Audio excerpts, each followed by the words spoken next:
Huling yakap na pala yun. Sana hinigpitan ko pa. Sana naiparamdam ko kung gaano kita kamahal bago ka tuluyang lumisan. Nagising ako sa balitang wala ka na, at sa isang iglap, bumigat ang mundo ko. Parang lahat ng ingay ay tumigil, maliban sa tibok ng pusong ayaw maniwala. Iniwan mo kaming mga apo mo, mga batang dati mong pinapatawa, ngayon, mga matandang natutong magpigil ng luha. Hindi maipinta ang mukha ko. May bakas ng pagod, ng pag-iyak, ng takot na baka unti-unti na kitang makalimutan. Kaya pilit kitang binubuhay sa bawat alaala, sa bawat ngiti mo sa isip ko, at sa bawat dasal na binubulong mo.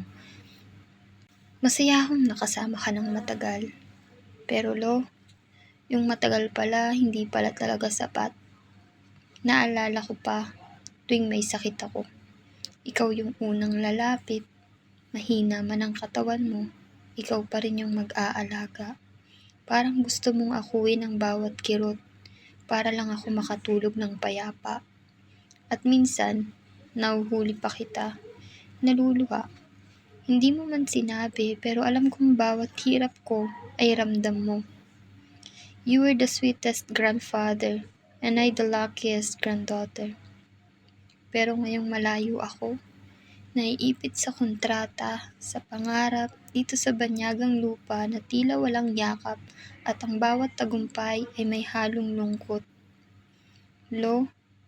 Alam kong proud ka. Alam kong lagi mong sinasabi sa amin, mga apo, kayanin ninyo. Huwag kayong susuko. Pero ang sakit. Kasi sa pinakamasakit na laban ng buhay mo, wala ako sa piling mo. Gusto kong umuwi. Gusto kong maramdaman muli yung init ng palad mong kumakapit sa kamay ko. Pero ngayon, hangin na lang ang yakap ko. At alaala mo na lang ang kumot sa bawat gabing nilalamig ako ng pangungulila. Huling yakap na pala yun. Pero sa puso ko, hindi kailanman matatapos. Dahil sa bawat tagumpay, pangalan mo ang unang binubulong ng puso ko. At tuwing mararamdaman ko ang dampi ng hangin, iniisip kong baka ikaw na yun. Iyakap ako mula sa langit, paalaala na hindi ako nag-iisa. Salamat sa lahat ng pagmamahal, sa lahat ng gabing ginabayan mo ako, at sa lahat ng ingat ka. Huling yakap na pala yun. Pero sa bawat paghinga ko, nandun ka pa rin.